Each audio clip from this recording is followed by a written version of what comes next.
अब आगे शुरू करते हैं। આપણે લાસ્ટ લેક્ચરમાં હડતાળ સુધી આવ્યા હતા। 6 એપ્રિલે હડતાળ ચાલુ થઈ ગઈ।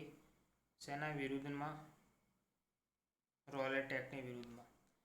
રેલીઝ વર ઓર્ગેનાઇઝ ઇન વેરિયસ સિટી, વિવિધ શહેરોમાં રેલીનું આયોજન થવા લાગ્યું। Worker went on strike in railway workshop, રેલવેની જે વર્કશોપ હોય તેમાં વર્કર હડતાલ પર જવા માંડ્યા। શોપ ક્લોઝ ડાઉન, દુકાનો બંધ કરી દીધી। Alarm by the popular upsurge and scared that lines of communication such as railway telegraph would be disrupted.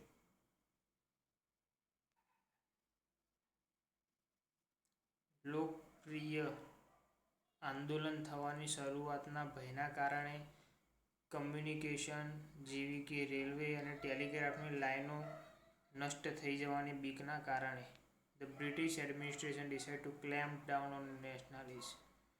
તો બ્રિટિશ વહીવટીતંત્રે રાષ્ટ્રવાદીઓ ઉપર આકરા પ્રહારો કર્યા।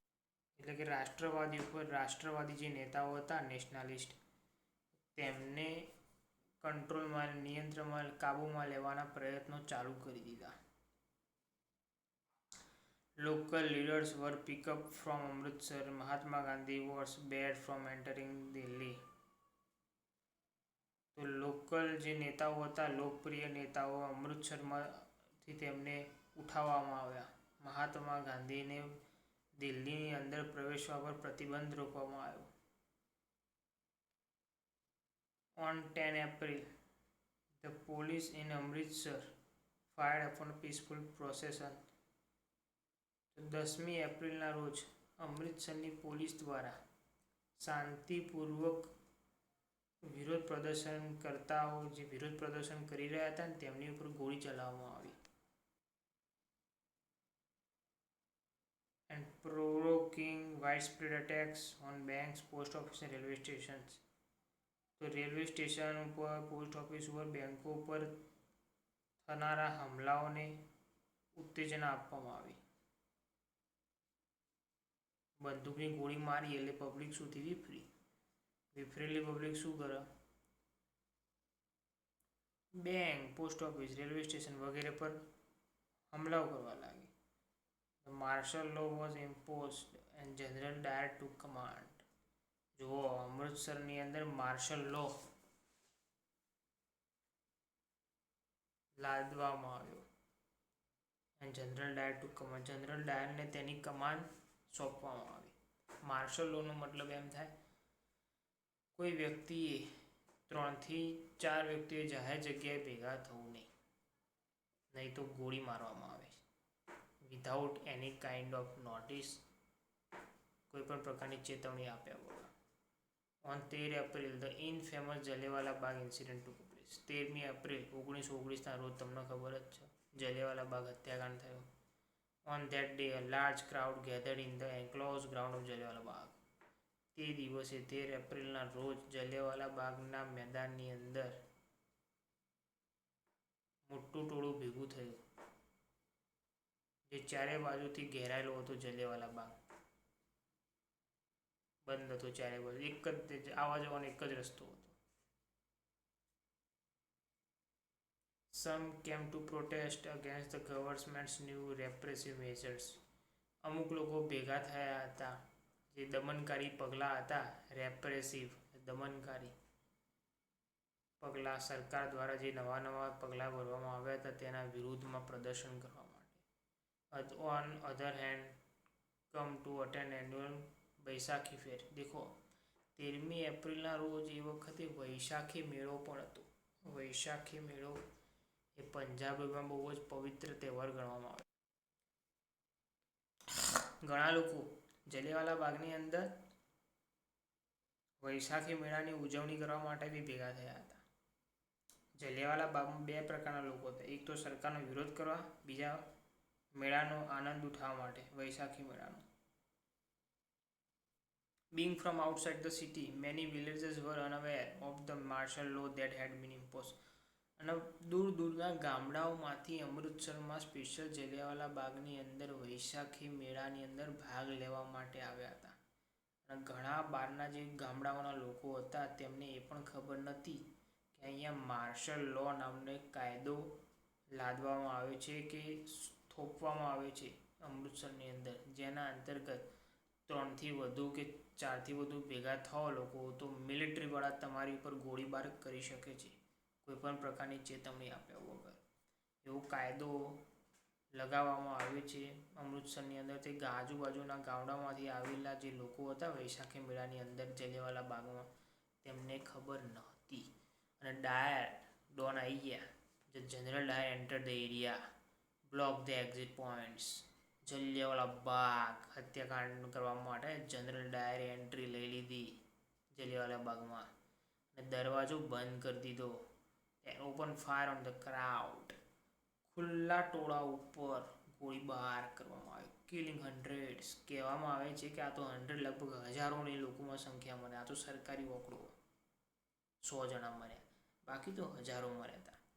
His object, as he declared later, was to produce a moral effect. તેનો એક જ ઉદ્દેશ્ય હતો નૈતિક લાગણીને ઉત્પન્ન કરવી. To create in the minds of સત્યાગ્રહીઝ the feeling of terror and awe. તો સત્યાગ્રહ કરવાવાળા જે લોકો હતા, રાષ્ટ્રવાદી નેતાઓ હતા, સત્યાગ્રહીઓ હતા, તેમની અંદર એક પ્રકારનો કાયદાની બીક બેસાડવાનું, તેમના મગજમાં કાયદાની બીક ઘુસાડવા માટે આ કરવામાં આવેલું પગલું હતું તેવું કહેતો હતો જનરલ ડાયર. આ તમે જોઈ શકો છો આ ફોટાની અંદર. જુઓ, માર્શલ લો લગાવવામાં આવ્યો હતો ને જનરલ ડાયર દ્વારા. એ વખતે અંગ્રેજોના મકાન હોય ને, કાં તો વચ્ચે કોઈ ગલીઓ હોય ને, તો ત્યાંથી કોઈ ભારતીયને નીકળવું હોય ને તો પોતાની ઘૂંટણીએ નીકળવું પડતું. 2 પગે ચાલી ના જાય. દેખો સૈનિકો ઊભા ઘૂંટણીએ હેડાડો પેલા હોયને. The general Dyer the crawling orders. The crawling એટલે ઘૂંટણીએ પડીને જવું. એટલે નેનું છોકરું હોય હેડીને જાય ને ઘૂંટણ વળી, એવી રીતે જવાનું. Being administered by British soldier. Amritsar, Punjab, 1919. As the news of Jallianwala Bagh spread, crowds took to streets in the many North Indian towns. Jallianwala Bagh હત્યાકાંડ કરવામાં આવે છે જેવા સમાચાર ફેલાયા તો તેના વિરોધ પ્રદર્શન કરવા માટે ઉત્તર ભારતના વિવિધ શહેરોમાં લોકોના ટોળાઓ ભેગા થવા લાગ્યા. There was strike, clashes with the police. લોકો પોલીસનો વિરોધ કરવા માંડ્યા, પોલીસના જોડે લડવા માંડ્યા. There was strike, હડતાલો પડવા લાગી. And attacks on the government building. સરકારી મકાનો હતા ને તેની પર આક્રમણ કરવામાં આવ્યું. કોના દ્વારા? પ્રદર્શનકારીઓ અને સત્યાગ્રહીઓ એટલે કે રાષ્ટ્રવાદીઓ દ્વારા. The government responded with brutal repression. સરકાર પછી ચૂપ રહેવાની નહીં રહેવાની. સરકારે હોને જવાબ આપવા માટે ખતરનાક દમનકારી ઘાતક પગલાંમાં જવાબ આપ્યો. The brutal repression. Seeking to humiliate and terrorize people. સરકાર દ્વારા એવા પગલાં ભરવામાં આવે કે જેના અંદર લોકોની અંદર ભયનો આતંક પેદા થઈ જાય. લોકોને અપમાનિત કરવામાં આવ્યા. The humiliate એટલે અપમાનિત કરવું. And terrorize people. Satyagrahis were forced to rub their nose on the ground. સત્યાગ્રહીઓને જમીન પર પોતાની નાક રગડવા માટે મજબૂર કરવામાં આવ્યા. Satyagrahis were forced to rub their nose on the ground. Crawl on the street. આગળ તમને કીધું ને ઘૂંટણીએ જે શેરીઓ હોય ને ગલીઓ શહેરની, તેની તો શહેરની જે ગલીઓ રસ્તા જતા હોય ને તો તેમાં તેમને ઘૂંટણીએ ચાલવા માટે મજબૂર કરવામાં આવ્યા. And do salam to salute to all sahibs. અંગ્રેજ સાહેબ અધિકારી જતા હોય તો તેમને સલામ સેલ્યુટ કરવાની તેવા આદેશ કરવામાં આવ્યા. People were flows and villages around Gujranwala in Punjab, now in Pakistan. આ જે ગુજરાનવાલા છે ને તે અત્યારે પંજાબમાં, પણ અત્યારે હાલ પાકિસ્તાનમાં, તે વખતે પંજાબમાં હતું. વર બોમ્બ. ઓહો. આ તમે જોઈ શકો અંગ્રેજ સરકાર કેટલી નીચ હદે જવા માંડી, કેટલી અમાનવીય પ્રવૃત્તિઓ કરવા માંડી. પીપલ વર ફ્લોઝ એટલે કોડા મારવા. લોકોને કોડા મારવામાં આવ્યા બેડાની અંદર. લગભગ એ વખતે 100 કોડા મારવાની સજા કરવામાં આવતી હતી. The people were floors and villages were bombed. ઓહો, ગામડાઓની અંદર બોમ્બ મારો કરવામાં આવ્યો પોલીસ દ્વારા. બોલો, ફૂંકી માર્યા બોમ્બથી મોટાભાગના ગામડાઓ. The people were floored. લોકોને કોરડા મારવામાં આવ્યા. Seeing the violence spread, Mahatma Gandhi called off the movement. આટલી બધી અમાનવીય હિંસાને ફેલાતા જોઈને મહાત્મા ગાંધીજીએ પોતાનું જે આંદોલન હતું તેને પાછું ખેંચી લીધું. The Mahatma Gandhi called off the movement. જે આંદોલન હતું તે પાછું ખેંચી લીધું. called off. While the Rowlatt Satyagraha had been in a widespread movement, it was still limited mostly to cities and towns. જ્યારે રોલેટ સત્યાગ્રહ હતો તે એક વિસ્તૃત વ્યાપકપણે આંદોલન હતું, પરંતુ તે હજુ પણ એક નાના શહેરો અને અમુક સિટીઓ પૂરતું જ લિમિટેડ હતું. Mahatma Gandhi now felt the need to launch a more broad base movement in India. Mahatma ગાંધીને એવો અનુભવ થયો કે આપણે ભારતની અંદર વિશાળ વ્યાપકપણે આંદોલન થાય તેવું કંઈ કરવું જોઈએ. But he was certain that no such movement could be organized without bringing the Hindus and Muslims close together.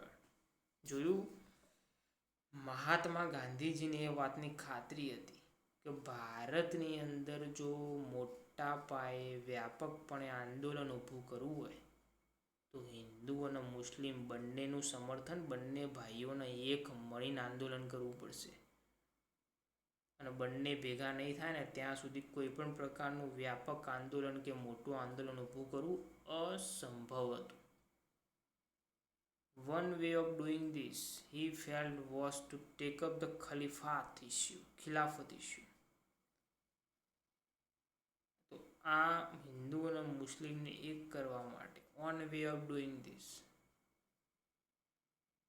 તેમણે અનુભવ્યું કે ખિલાફતનો જે મુદ્દો હતો ને તેને ઉઠાવવો જોઈએ. ધ ફર્સ્ટ વર્લ્ડ વોર, જો તમને કહેશે કે ખિલાફતનો મુદ્દાની અંદર એકચ્યુઅલીમાં શું મેટર હતી. The First World War had ended with the defeat of the Ottoman Turkey. તુર્કી સામ્રાજ્ય પહેલું વિશ્વયુદ્ધ પત્યું તેની સાથે તુર્કી સામ્રાજ્યની હાર થઈ. And there were rumours that the harsh peace treaty was going to be imposed on the Ottoman emperor. જો ઓટોમન તુર્કીનો જે સામ્રાજ્યનો જે રાજા હતો ને તેની ઉપર બહુ જ કઠણ પ્રકારની એક શાંતિ ટ્રીટી એટલે શાંતિમય સંધિ થોપવામાં આવી છે. જબરદસ્તી બહુ જ કઠોર સંધિ થોપવામાં આવી છે તેવી અફવાઓ ફેલાઈ. The spiritual head of the Islamic world. આ જે ખિલાફત ઓટોમન જે હતો ને તુર્કી, આગળ મેં તમને સમજાવ્યું એ રીતે તુર્કીનો રાજા એ વખતે મુસ્લિમ જગતનો રાજા ગણાતો, એક આધ્યાત્મિક લીડર ગણાતો, આધ્યાત્મિક મુખિયા ગણાતો. To defend the Khalifa's temporal power. આ જે ખલીફાની જે દૈવીય શક્તિઓ હતી તેના માટે માર્ચ 1919ની અંદર બોમ્બેમાં એક ખિલાફત કમિટી બનાવવામાં આવી. શું બનાવવામાં આવ્યું? ખિલાફત કમિટી.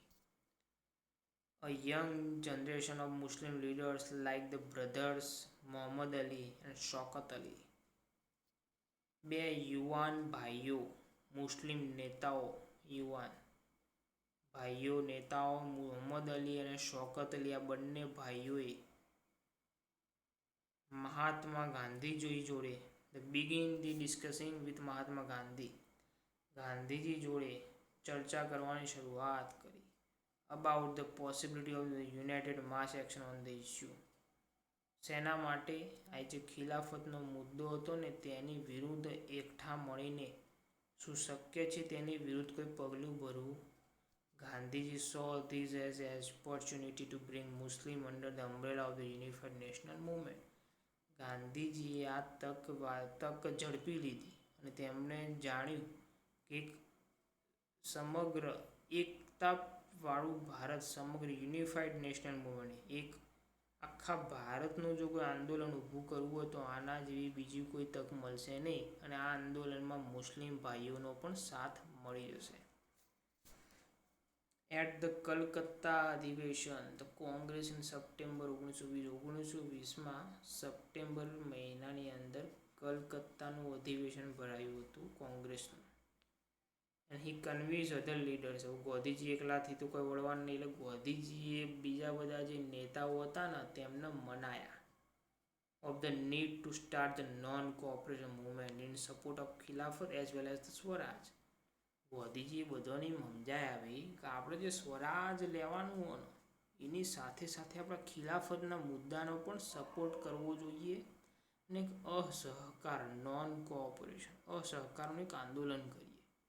ખિલાફતની સાથે સાથે સ્વરાજની સાથે ખિલાફત, એટલે મુસ્લિમ ભાઈઓનો સપોર્ટ મળે. સમજી ગયા તમે? એ બધા ગાંધીજી બધા નેતાઓને મનાઈ લીધા. કયા અધિવેશનમાં? યાદ રાખજો, 1920 કલકત્તા અધિવેશનમાં. Why non cooperation?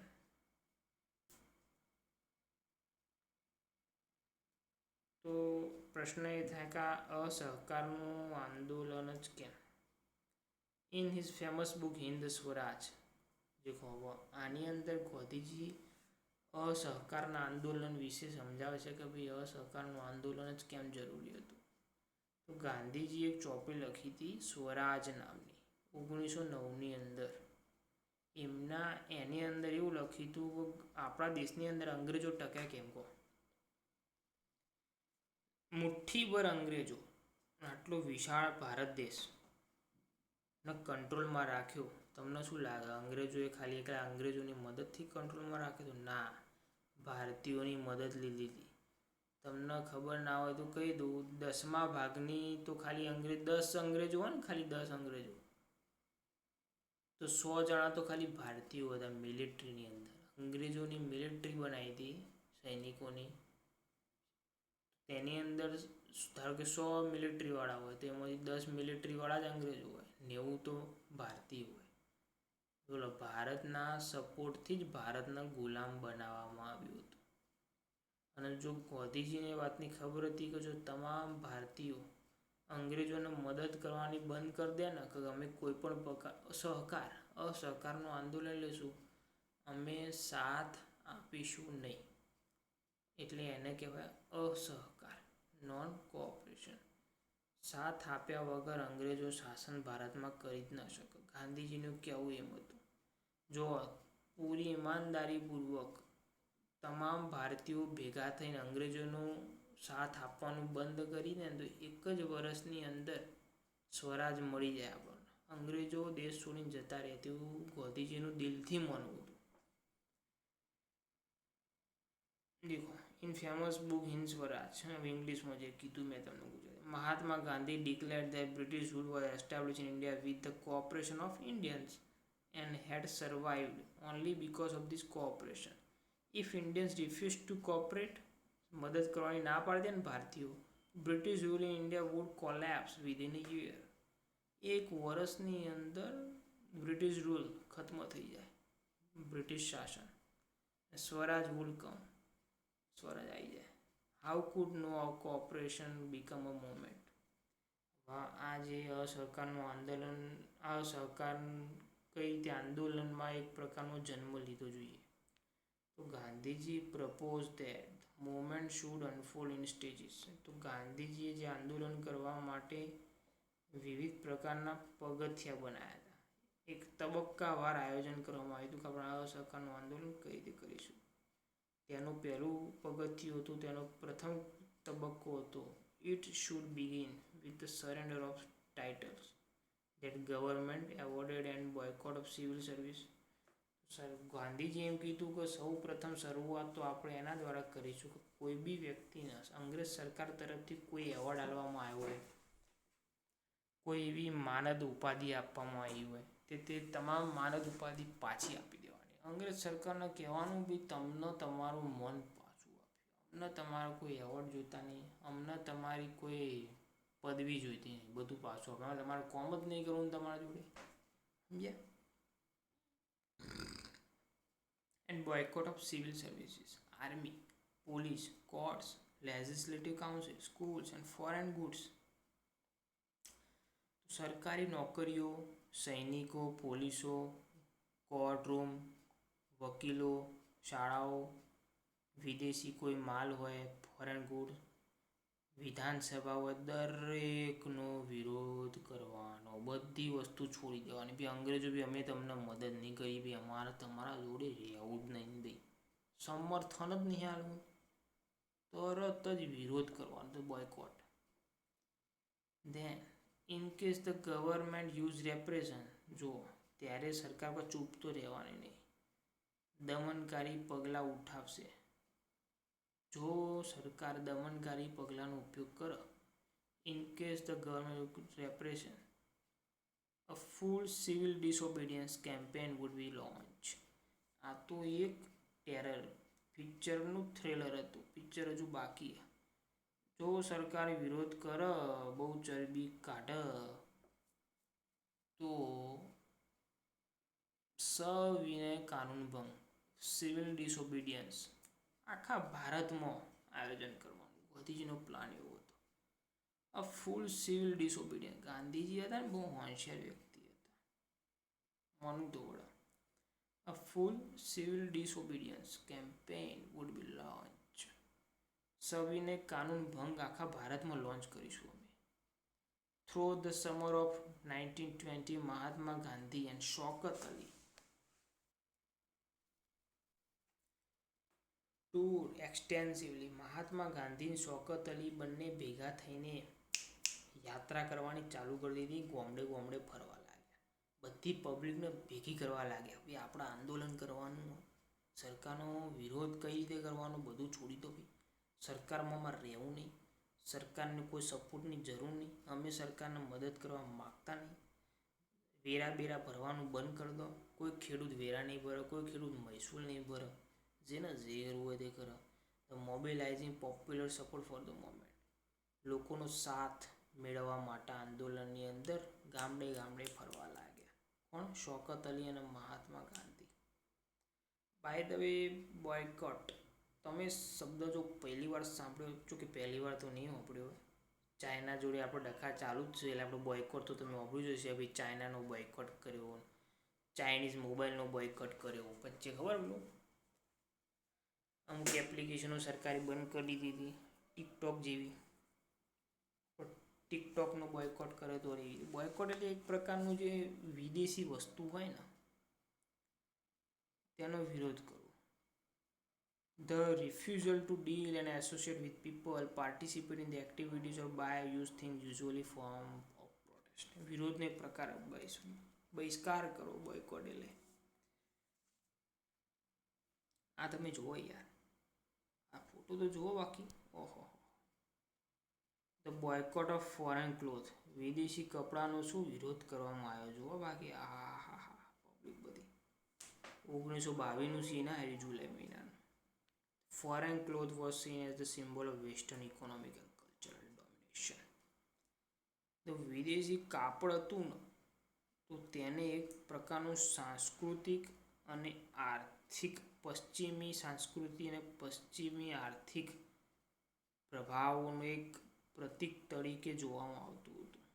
Foreign cloth was seen as the symbol of Western economic and cultural domination.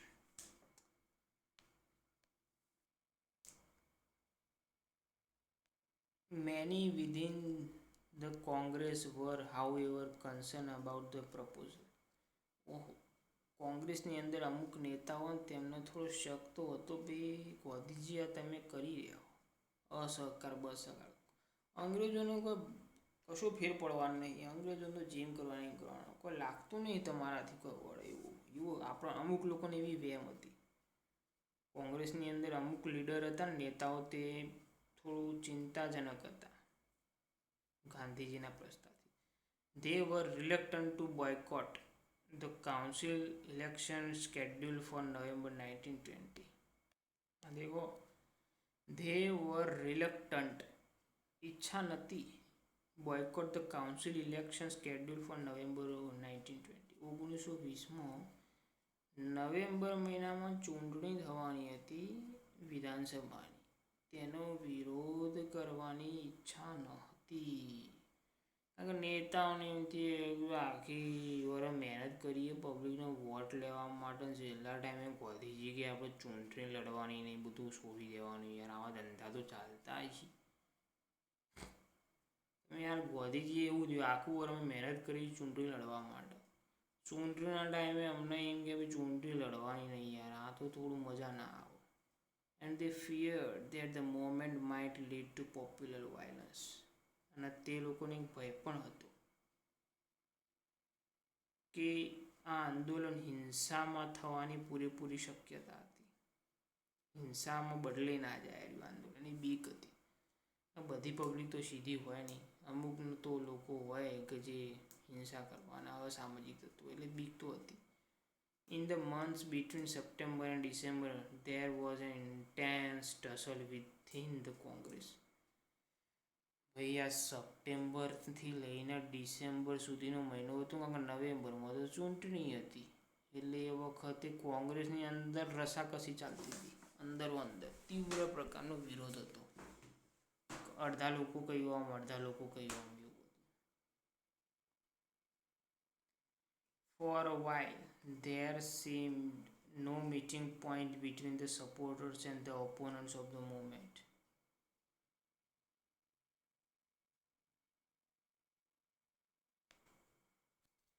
For a while, there seemed no meeting point between the supporters and the opponents of the movement. જે આંદોલન કરવાના વિરોધીઓ હતા અને આંદોલન કરવાના જે સમર્થન કરવાવાળા હતા, તેમની વચ્ચે કોઈ પણ પ્રકારની ચર્ચા થાય તેવો કોઈ પોઈન્ટ રહ્યો નહીં. છેવટે નક્કી કરવામાં આવ્યું ભાઈ, at the Congress session at Nagpur, December 1920. December મહિનાની 1920 સાલમાં નક્કી કરવામાં આવ્યું. કયું અધિવેશન? યાદ રાખજો, નાગપુરના કોંગ્રેસ અધિવેશનમાં અસહકારનું આંદોલનને અપનાવવામાં આવ્યું. દેખો, અસહકારનો આંદોલનનો પ્રસ્તાવ, દેખો આ વસ્તુ યાદ રાખજો. છેવટે નાગપુર અધિવેશન 1920માં થયું ને, ત્યારે અસહકારનું આંદોલનનો સ્વીકાર કરવામાં આવ્યો. બાકી અસહકારના આંદોલન ગાંધીજીએ લોકોને મનાવવાનો જે પ્રયત્ન કર્યો હતો ને, એ સપ્ટેમ્બર 1920 કલકત્તા અધિવેશનમાં કર્યો, જેનો અસર 1920 ડિસેમ્બર મહિનો, 3 જ મહિનાની વાત. સપ્ટેમ્બર 1920 આ December 19, September 1920 Calcutta, December 1920 Nagpur. કયું અધિવેશન? કોંગ્રેસનું અધિવેશન, નાગપુર અધિવેશન. તેની અંદર અસહકારનો પ્રસ્તાવ સ્વીકારવામાં આવ્યો. સપ્ટેમ્બર 1920માં ખાલી સ્વીકારવામાં નહોતો આવ્યો અસહકારનો પ્રસ્તાવ, ત્યાં ફક્ત એવી વાત થઈ હતી કે આપણે કરીશું, લોકોને મનાવવામાં આવ્યા હતા. બરાબર. How did the movement unfold? Who participated in it? How did different social groups conceive of the idea of non-cooperation? એક તો ભારતની અંદર ગોમે અલગ અલગ જાતિઓ, એ જાતિઓના અંદર કઈ રીતે લોકોએ સ્વીકાર્યું, કન્સીવ કર્યું, આ અસહકારના આંદોલનને કઈ રીતે સ્વીકાર્યું, એ લોકોએ શું વિચાર્યું, કયા લોકોએ ભાગ લીધો અને કયા પ્રકારના રીતે આંદોલન કરવામાં આવ્યું, તે આપણે હવે જોઈશું. The two differing strands within the movement. અસહકારના આંદોલન એક ચળવળમાં બે ચળવળ. The two differing strands within the movement. એક આંદોલનની અંદર બે ચળવળો ગોઠવાયેલી હતી. એક તો સ્વરાજ માટે અને ખિલાફત માટે, બે અલગ અલગ મુદ્દાઓ હતા. The non-cooperation and ખિલાફત movement began in January 1921. જાન્યુઆરી મહિનાની અંદર 1921ના રોજ અસહકારના આંદોલનની તો શરૂઆત થઈ. બોલો, એક વર્ષ પહેલાં કૂટાતું હતું કે આંદોલન કરીએ ને, એક વર્ષ પછી તો આંદોલન થયું. તો કે એક વર્ષ નહીં, 3-4 જ મહિના. સપ્ટેમ્બરમાં કૂટવાનું બી આંદોલન કરીએ, જાન્યુઆરીમાં ચાલુ કરી દીધું, 3-4 મહિનામાં. The various social groups participated in this movement. વિવિધ પ્રકારના લોકોએ ભાગ લીધો અહીંયા, each with its own specific aspiration.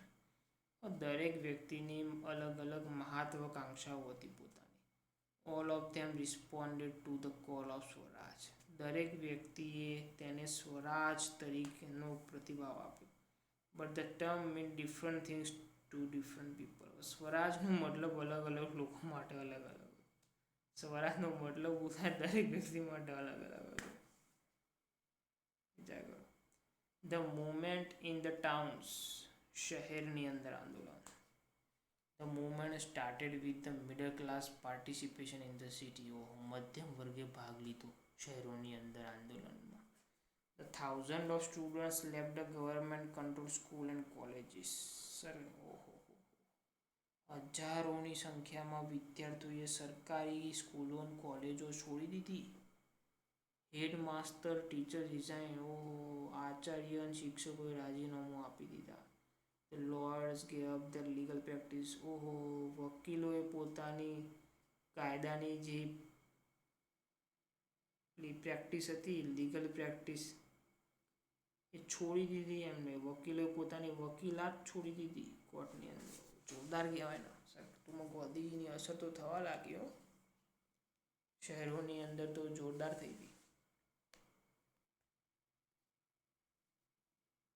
The council elections were boycotted in the most provinces except Madras. મદ્રાસના સિવાય દરેક રાજ્યની અંદર આ જે વિધાનસભાનું ચૂંટણી હતી ને, કાઉન્સિલ ઇલેક્શનનો વિરોધ કરવામાં આવ્યો.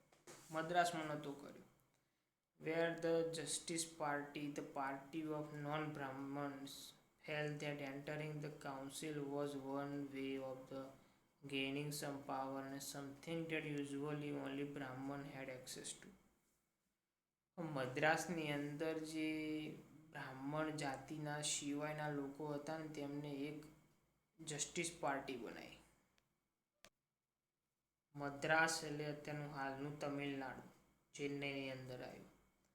મદ્રાસ સિવાયના મોટાભાગના પ્રાંતોમાં કાઉન્સિલની ચૂંટણીનો બહિષ્કાર કરવામાં આવ્યો. જ્યાં બિન બ્રાહ્મણોની પાર્ટી જસ્ટિસ પાર્ટીએ અમુક સત્તા મેળવવાનો એક માર્ગ છે, જે સામાન્ય રીતે માત્ર બ્રાહ્મણોને જ એક્સેસ હોય છે.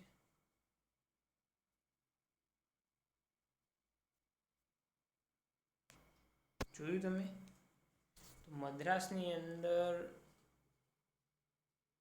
વિરોધ કરવામાં કેમ ના આવ્યો વિધાનસભાની ચૂંટણીનો? કારણ કે મદ્રાસની અંદર જે બ્રાહ્મણ સિવાયની જાતિના લોકો હતા ને, તેમને એવું લાગતું હતું કે ચૂંટણી આપણે લડવી જ જોઈએ અને વિધાનસભામાં જવું જ જોઈએ. અને આ પહેલો એવો રસ્તો છે કે જેના કારણે આપણે ધારાસભ્ય થઈને સત્તા પોતાના હાથમાં લઈ શકીએ છીએ, જે હંમેશા બ્રાહ્મણોની હાથમાં હતી સત્તા.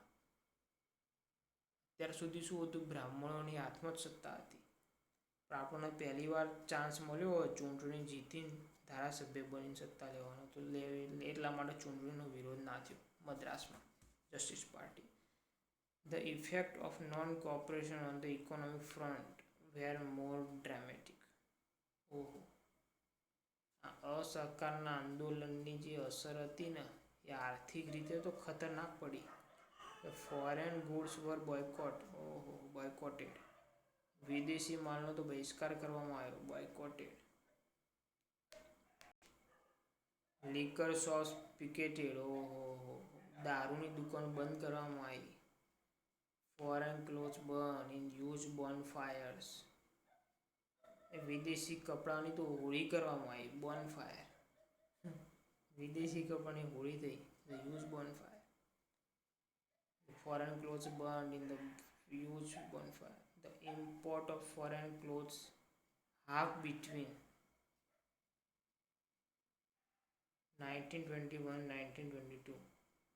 તો વિદેશી કપડાનું જે ઇમ્પોર્ટ કરવામાં આવતી હતી ને, જે આયાત કરવામાં આવતી હતી ને, તે અડધી થઈ ગઈ.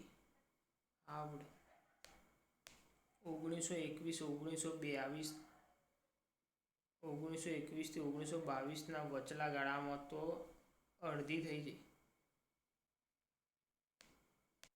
વિદેશી કપડાની માંગ. And its value dropping from the 102 કરોડથી 57 કરોડ. ઓહો. વિદેશી કાપડની જે કિંમત હતી ને આયાત કરવામાં, તે 102 કરોડથી સીધી ઘટીને 57 કરોડ થઈ ગઈ. પહેલાં 102 કરોડનો માલ આવતો હતો વિદેશી કાપડ, જેવો 57 કરોડ જ આવવા માંડ્યો. 57 કરોડ રૂપિયાનો જ આવવા માંડ્યો માલ. In many places, merchants and traders refuse to trade in foreign goods or finance foreign trade. ઘણી જગ્યાઓમાં તો વ્યાપારીઓએ ના પાડી દીધી, અમે વિદેશી માલ વેચવામાં નહીં આવતો, અમારે અહીંયા અમે વિદેશી માલ વેચતા નહીં, અથવા અમે વિદેશી વસ્તુઓનો ધંધો કરતા નહીં. As the boycott movement spread, people began discarding imported clothes and wearing only Indian ones.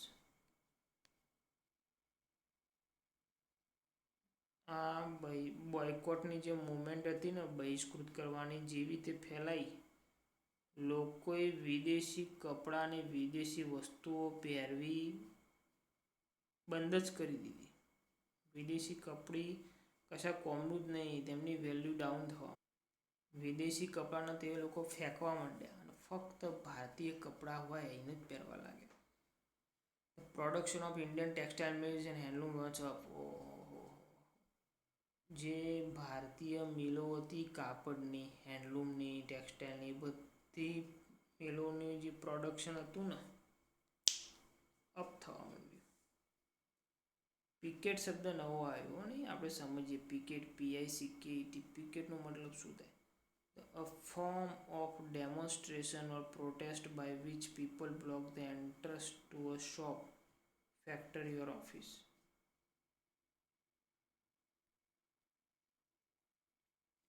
પિકેટિંગનો મતલબ એ થાય, આ એક વિરોધનો એવો પ્રકાર છે ને, ધ ફોર્મ ઓફ ડેમોન્સ્ટ્રેશન, પ્રક્રિયાનો એક આવો એવો ભાગ છે ને કે જેની અંદર લોકો ઓફિસ હોય, ફેક્ટરી હોય કે દુકાન હોય, તેના દરવાજા આગળ ઊભા રહે, લોકોને આવવા જવાનો રસ્તો બંધ કરી દે. Which people block the entrance, આવવા જવાનો રસ્તો જ બંધ કરી દે. લોકો મેઇન ગેટ ઉપર ઊભા રહેવાનું, કોઈને આવવા જ નહીં દેવાનું, કોઈને બહાર નહીં જવા દેવાનું. એટલે પિકેટ કહેવાય, પિકેટિંગ કર્યું કહેવાય. સમજ્યા? એક્ટિવિટીમાં જોઈએ તો year is 1921. You are a student in a government control school. Design a poster urging school students to answer Gandhiji's call to join our campus. Activity તો બહુ ખાસ છે ને, આગળ જોઈએ. But this movement in the cities gradually slowed down for a variety of reasons.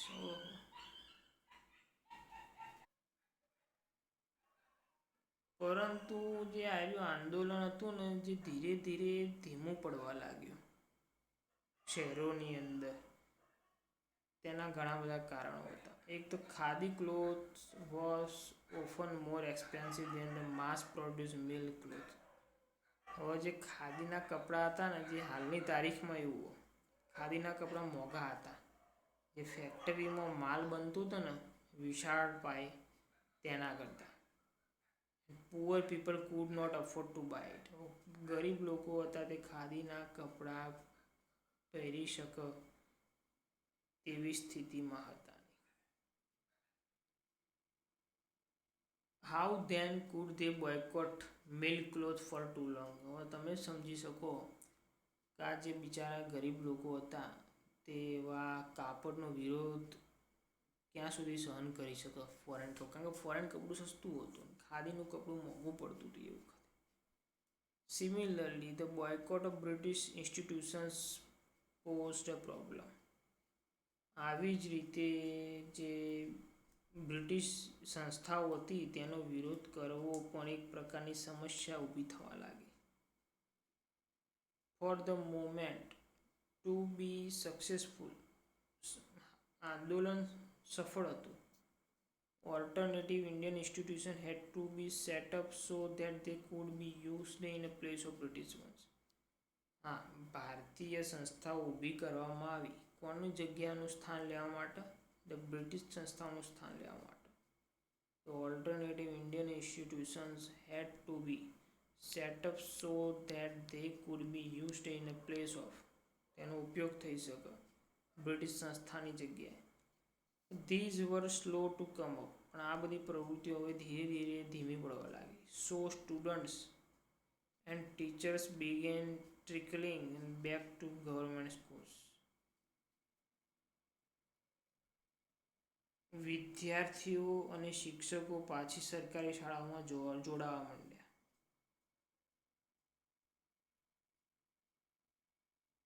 ટ્રિકલિંગ એટલે ધીરે ધીરે, ધ બૂંદ બૂંદ, ટ્રિકલિંગ, ધીરે ધીરે સરકારી શાળાઓમાં જોડાવા લાગ્યા. Lord join back working government. હવે ક્યાં સુધી લોકો પોતાના ધંધા બંધ કરે? એટલે લોકો પાછા વકીલો હતા એમને વકીલાત કરવાની ચાલુ કરી દીધી સરકારી કોર્ટોમાં. પોતાની વકીલાત બી ચાલુ કરી દીધી. પોતાના કામે પાછા વળગી પડ્યા.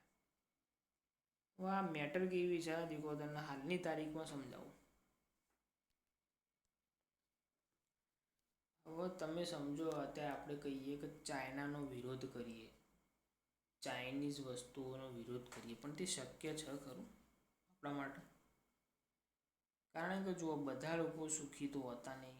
તમે, હું, દરેકના ફાય દેખો, આપણે બધા મધ્યમ વર્ગમાં થઈએ. We are the middle class people, mango people, આમ આદમી.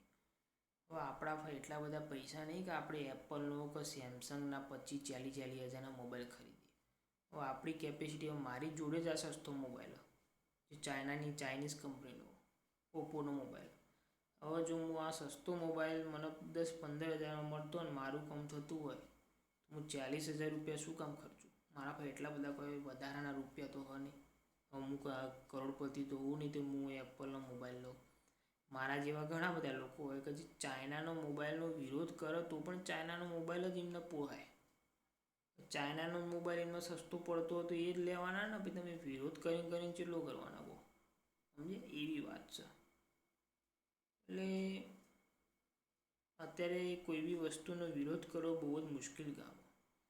માર્કેટમાં જે સસ્તું હોય એ જ ચાલે. બસ આ વસ્તુ, એ સસ્તી વસ્તુ કોઈ પણ દેશની હોય એ જ ચાલવાની. અને જે પ્રેક્ટિકલ બી, દરેક વ્યક્તિ પૈસાવાળો તો હોય નહીં ભારતમાં. તો દરેક વ્યક્તિને જે પોસાય તે વસ્તુ લે. પછી તે ચાઇનાની હોય કે પાકિસ્તાનની હોય, સસ્તી સારી વસ્તુ હોય લે. કોમન સેન્સની વાત. ચલો આગળ વધીએ. The rebellion in the countryside. The rebellion in the countryside. ગ્રામ્ય વિસ્તારોમાં બળવો. From the cities the non cooperation movement spread to the countryside. શહેરોમાંથી આ જે સહકારનું આંદોલન હતું તે ગામડા અને ગ્રામ્ય વિસ્તારોમાં ફેલાયું. Countryside. It drew into its fold the struggles of the peasants and the tribals which were developing in different parts of India in the years after the war.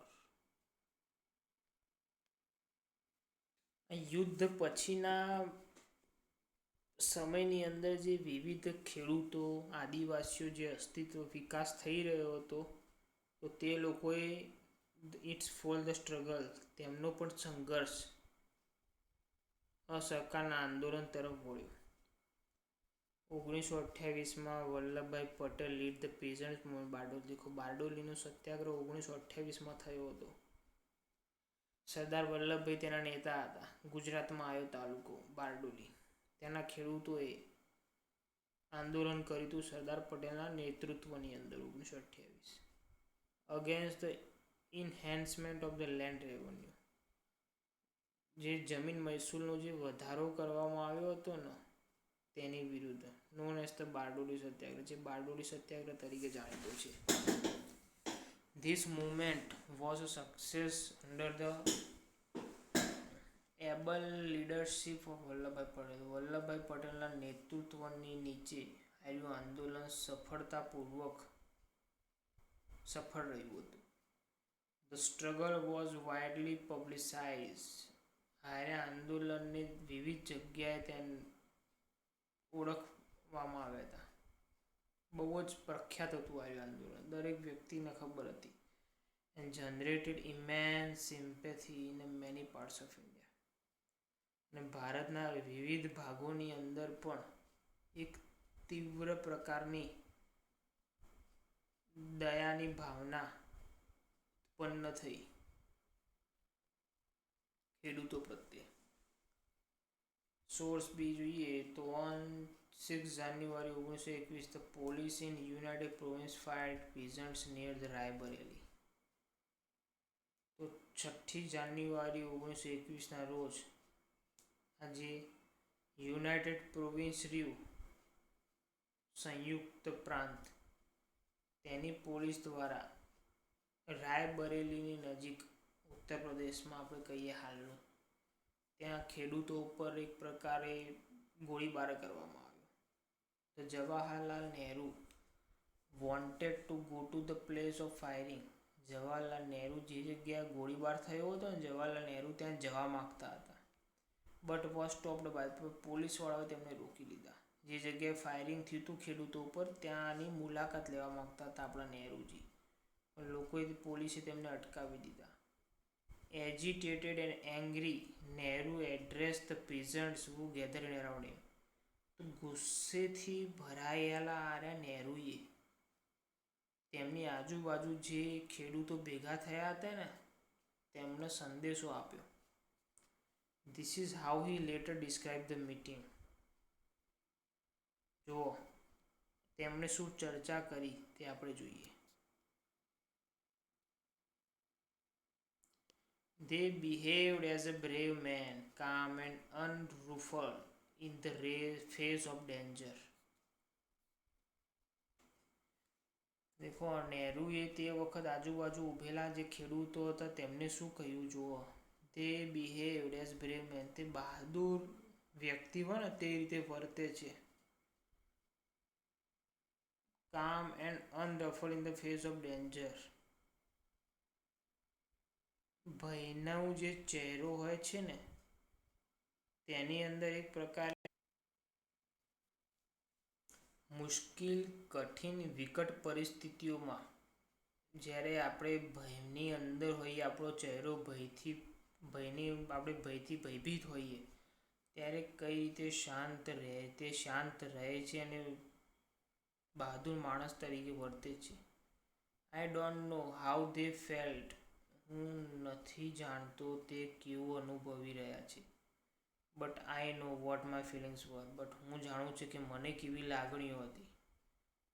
Four a moment my blood was up. થોડાક સમય માટે તો મારું લોહી ઉકળી ગયું. The non violence was almost forgotten. અહિંસાનો તો હું ભૂલી જ ગયો હતો. But for a moment only. પરંતુ એક ક્ષણ માટે. The thought of the great leaders. મહાન વ્યક્તિઓના વિચારો. હુ by God's goodness has been sent to lead us to victory. જેમને ભગવાન કે દેવી દેવતાઓ દ્વારા, જે લોકોને દેવી દેવતાઓ દ્વારા જીતવા માટે જ અને નેતૃત્વ કરવા માટે મોકલવામાં આવ્યા છે. Came to me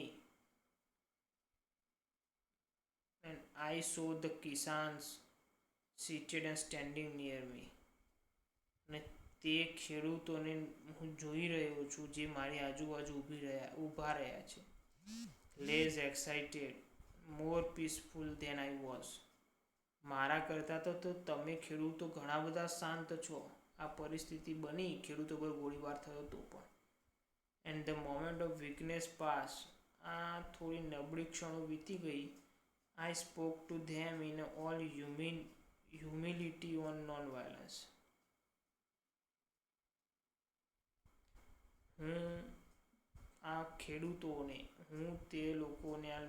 ખેડૂતોને અહિંસા ઉપરની બધી જ પ્રકારની વિનમ્રતા ને કહી રહ્યો હતો. I needed the lesson more than they. મારા પાઠની જરૂર છે તેમના કરતાં બી વધારે. And they heeded me and peacefully dispersed. અને તેઓએ મને ચેતવણી આપી હતી. And peacefully dispersed. અને શાંતિપૂર્વક વિખેરાઈ ગયા. કહેવાનો મતલબ એક આ ઓટોબાયોગ્રાફીનું વાક્ય છે. ધ સર્વપલ્લી ગોપાલ જવાહરલાલ નહેરુની બાયોગ્રાફી છે, તેની અંદર આ લખ્યું છે સર્વપલ્લી ગોપાલે.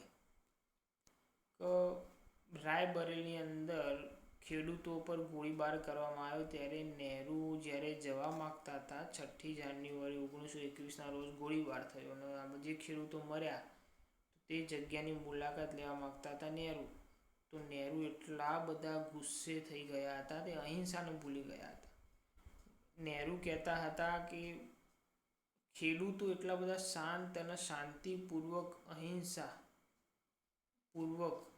અહિંસાથી જ વર્તતા હતા અંગ્રેજોની વિરુદ્ધ. પરંતુ હું ભૂલી ગયો હતો, હું નેતા હતો તો પણ હું ભૂલી ગયો હતો, મને હિંસા કરવાનું મન થઈ ગયું હતું. પરંતુ ખેડૂતોને જોઈને મને લાગ્યું કે ભાઈ આ લોકો કેટલી શાંતિપૂર્વક પોતાનું કામ કરી મતલબ કે આંદોલન કરી રહ્યા છે, તેમને જોઈને મને પ્રેરણા મળી. બસ તે આ લખ્યું છે વાક્ય. Activity. If you were a peasant in Uttar Pradesh in 1920, how would you have responded to Gandhi's call of Swaraj? Give a reason for your response. મસ્ત પ્રકારની પ્રવૃત્તિ આપી. તમે ઉત્તર પ્રદેશની અંદર ધારો કે ખેડૂત હોત 1920ની અંદર, એ સમયની અંદર, તો ગાંધીજીએ જ્યારે સ્વરાજ માટે આંદોલન કરવાનું કહ્યું તો તમે કઈ રીતની પ્રતિક્રિયા આપી હોત, તમે શું કર્યું હોત, તમે શું જવાબ આપ્યો હોત, અંગ્રેજોને કઈ રીતે આપ્યો હોત, તેના કારણો આપો. અમુક લોકો તો કહે છે હું તો બેટ લઈને ફરી વળ્યો હોત, અંગ્રેજોના મોથા ફોડી દીધા હોત. કારણ આપો કે તમે કઈ રીતે વર્તન કર્યું હોત સ્વરાજ માટે.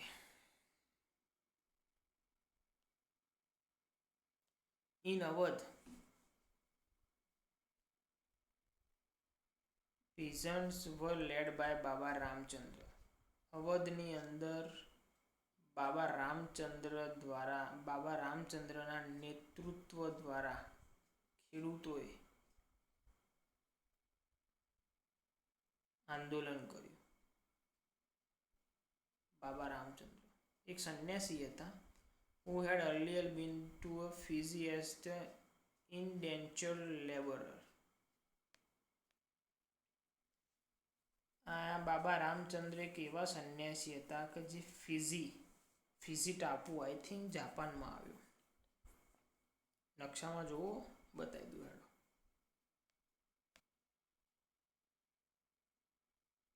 આ જુઓ, આ આપણું ભારત, થાઈલેન્ડ, ઓસ્ટ્રેલિયાની બાજુમાં બચ્ચા જેવું નેનું ચકડું જે ટાપુ દેખાઈ રહ્યા છે, એ ટાપુનું નામ ફિજી. એ કેટલા નાના. તો આ ફિજી ટાપુની અંદર બંધવા મજદૂર તરીકે કામ કરતા હતા. કોણ? પેલા બાબા રામચંદ્ર. આપણે વાત કરી ને, અવધના ખેડૂતોના નેતા હતા સંન્યાસી બાબા રામચંદ્ર. એ આ ફિજી ની અંદર બંધવા મજદૂર તરીકે કામ કરતા. The movement here was against talukdars and landlords who demand from peasants exorbitantly high rents and a variety of other seizures.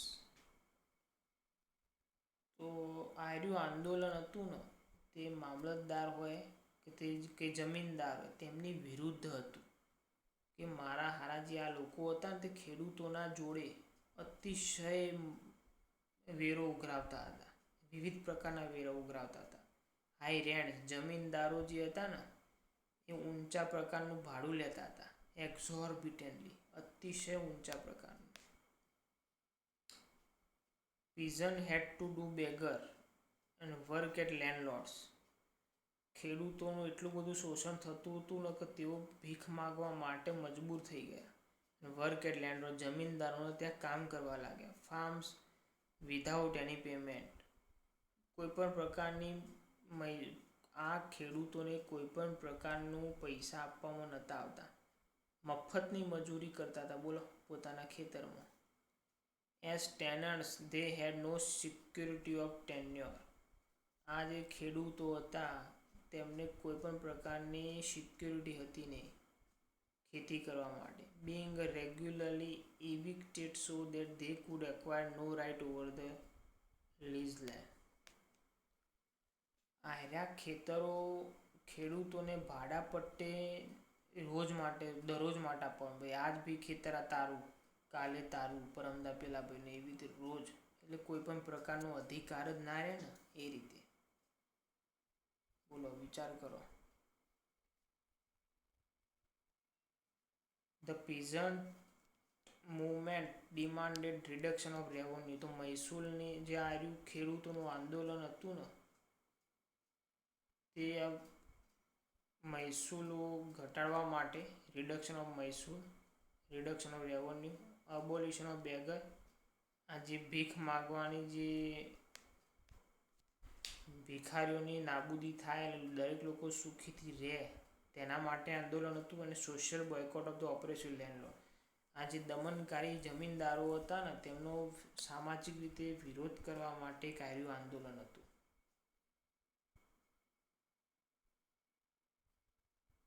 In many places, Nai and Dhobi bunds were organized by panchayat to deprive landlords of the service of the even barbers and washermen. ઘણી જગ્યાએ નાઈ હોય, ધોબી હોય, પંચાયત દ્વારા તેમને મનાઈ કરવામાં આવી હતી. To deprive landlord of the service of the even barbers and washermen. આ જે વોશરમેન હતા ધોબી, તો ધોબી લોકોએ આંદોલનમાં એવું નક્કી કર્યું કે આ જે જમીનદારો છે ને, જમીનદારોને કોઈ પણ પ્રકારની સુવિધા આપવાની નહીં. કોઈ જમીનદાર બાલ કાપવા માટે જાય નાઈના તો નાઈ ના પાડતી બી મારે તમારા બાલ કાપવા નહીં, તેવું એક પ્રકારનું આંદોલન કરવામાં આવ્યું. સામાજિક રીતે તેમનો વિરોધ કરવામાં આવ્યો. પછી કોઈ વ્યક્તિ ધોબીના તો જાય જમીનદાર બી મારા કપડાં ધોઈ દે, તો ધોબી કહી દે ભાઈ મારે તમારા કપડાં ધોવા. એવી રીતે. ઇન જૂન 1920ની અંદર the Jawaharlal Nehru began going around the villages in Awadh. Jawaharlal નહેરુએ અવધની આસપાસના જે ગામડાઓ હતા ને ત્યાં જવાનું શરૂઆત કરી, મુલાકાત લીધી, ગામડાના લોકો જોડે વાત કરી, trying to understand their grievances, તેમની જે દુઃખ હતી ને તેમના દુઃખોને સમજવાનો પ્રયત્ન કર્યો. કોને? જવાહરલાલ નહેરુએ. And trying to understand their grievances. બાકીનું નેક્સ્ટ લેક્ચરમાં જોઈશું.